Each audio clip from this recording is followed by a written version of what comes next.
তো আজকে আমি তোমাদের সামনে নিয়ে চলে এসেছি পনিরের রেসিপি। একঘেয়েমি মাছ মাংস পেঁয়াজ রসুন খেয়ে ভালো লাগে না, সব সময় তো একঘেয়েমি খেতে ভালো লাগে না, তাই আজকে একটু নিরামিষভাবেই পনিরটা রান্না করছি, তোমরা দেখতে থাকো। আর এটা যারা নিরামিষ ভালোবাসে বা নিরামিষ যারা খায় তাদের জন্য বেশি করে। তো চলো কীভাবে পনিরটা বানাচ্ছি দেখতে থাকো। এখানে আমি পনিরটা ঠিক এইভাবে কেটে নিচ্ছি। আমার পনিরটা কাটা কমপ্লিট হয়ে গেছে। এখানে আমি অ্যাড করে দেবো একটুখানি হলুদ গুঁড়ো আর একটুখানি কাশ্মীরি মির্চ। এখানে আমি নুন অ্যাড করছি না। দেখো আমি এখানে অ্যাড করে নিচ্ছি একটুখানি সামান্য হলুদ গুঁড়ো আর কাশ্মীরি মির্চ। তোমরা এইভাবেই বানিও, অবশ্যই আশা করছি ভালো লাগবে সবার। আমাদের বাড়িতে সবার দুর্দান্ত লেগেছে, আমার তো বেশি করে। একবার বাড়িতে ট্রাই করে দেখতে থাকো এইভাবে পনিরের রেসিপি বানিয়ে। তো এখানে দেখো আমার কাশ্মীরি মির্চ হালকা, বেশি না দেখো সামান্য একটুখানি দিলাম। এবার হালকা হাতে মাখিয়ে নিতে হবে, খুব একটা জোর করার দরকার নেই, হালকা করে।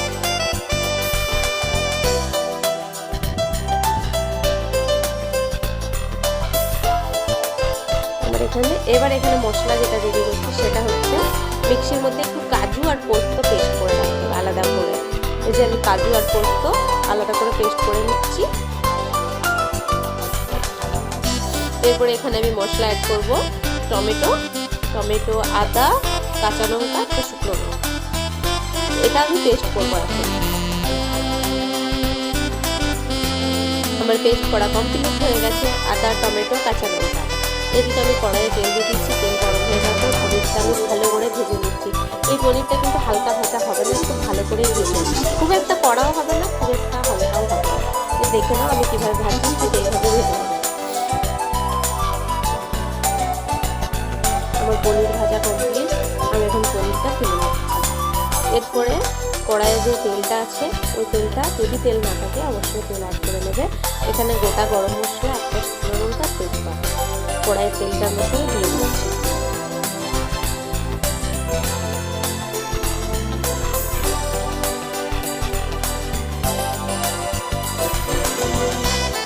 আমার গরম মশলাটা হয়ে গেছে। তারপরে এবার আমি এখানে আদা টমেটো কাঁচা লঙ্কা পেস্টটা দিয়ে দিচ্ছি।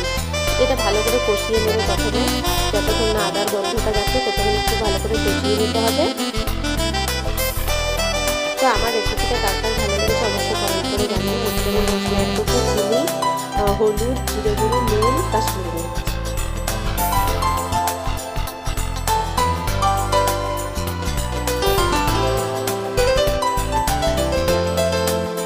অবশ্যই আমাকে কমেন্ট করে জানিয়ে আমার ভিডিওগুলো কার কার ভালো লাগে।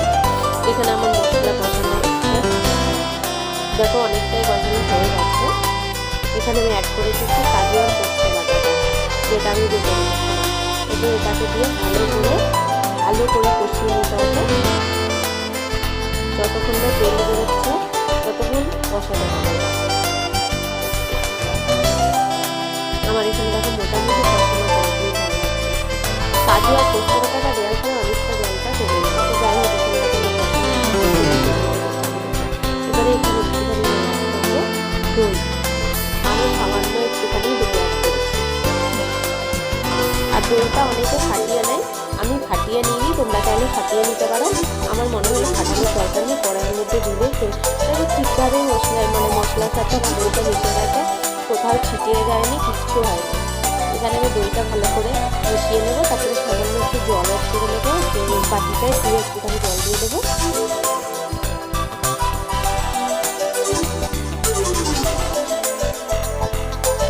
এখন আমি জলটা অ্যাড করে নিচ্ছি। এরপর আরেকটু জল অ্যাড করবো।